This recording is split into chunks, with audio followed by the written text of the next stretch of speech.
आज इसका पतन हो गया तो निश्चित रूप से संतों का बदनाम हो जाएगा, क्योंकि पतन तो इसका होगा।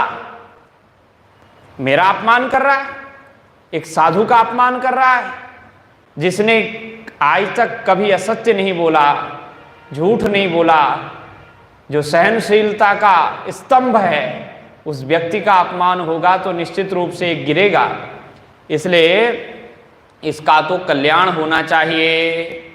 तब भगवान जड़भरत जी बोलते हैं, और इतना मधुर बोलते हैं, पहली बार बोलते हैं। मधुर बोलना चाहिए। देखो, वो इनको डांट फटकार रहा है, तब भी वो मधुर बोल रहे, प्रवचन करने लग गए। कैसे कर, व्यासपीठ पे नहीं, कंधे में राजा है और ये प्रवचन कर रहे हैं, सुंदर वचन बोल रहे हैं। संत कहते हैं, वाणी ऐसी बोलिए मन का आपा खोई, औरन को शीतल करे आपहु शीतल होई। वाणी ऐसी हो कि सुनने वाले को शीतल कर दे, चाहे कितने भी क्रोध से युक्त क्यों ना हो, कितना ही दुष्ट क्यों ना हो, उसके हृदय में भी आपकी बात आ जाए और आपको भी संतोष हो कि मैंने कुछ अच्छा कहा, कुछ लोगों का सुधार हुआ ना। देखो, काक भी बोलता है, कोयल भी बोलता है, लेकिन काक की वाणी किसी को अच्छी नहीं लगती। और काक कुछ लेता नहीं है आपका। काका काको धन हरे, कौवा किसी का धन हरण नहीं करता। और कोयल काको दे, कोयल किसी को धन देता नहीं है, पर मीठी वाणी बोलकर जग अपना कर ले। बस मधुर वचन बोलता है, मधुर वचन से ही जीव वो कोयल अपना लेता है।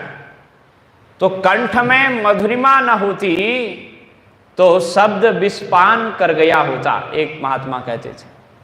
सब अगर मधुरिमा कंठ में न होती, मधुरिमा कंठ में न होती तो शब्द विषपान कर गया होता, और वेदना दिल में न होती तो दिल पाषाण बन गया होता।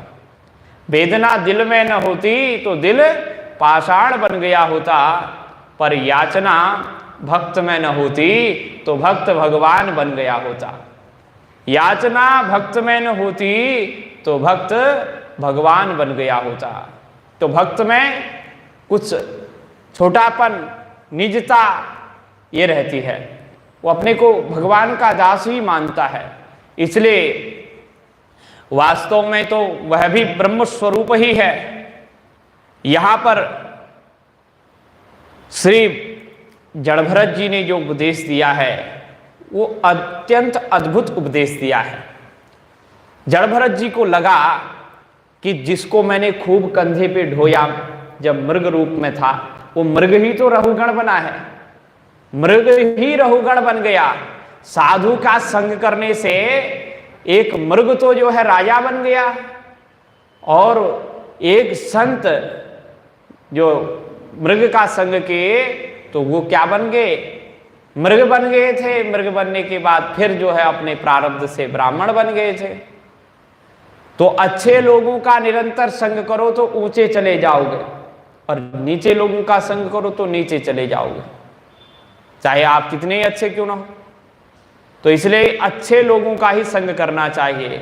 तो इनको दया आ गई कि इसको मैंने पहले भी कंधे में खूब उठाया और अब भी कंधे में उठा लिया। पहले इसका उद्धार राजा बनने तक हुआ, अब तो इसका पूरा ही उद्धार कर देंगे। तो उद्धार करना है, इसलिए उद्धार करने के लिए अत्यंत मुस्कुराते हुए स्मयमान इव विगत स्मय, अहंकार से रहित होकर के, मुस्कान से युक्त होकर के सुंदर वचन बोलते हैं। और बोलते बोलते समय हो गया है, इसलिए अब वो 3:30 बजे बोलेंगे। बोलो भक्त वत्सल भगवान की जय।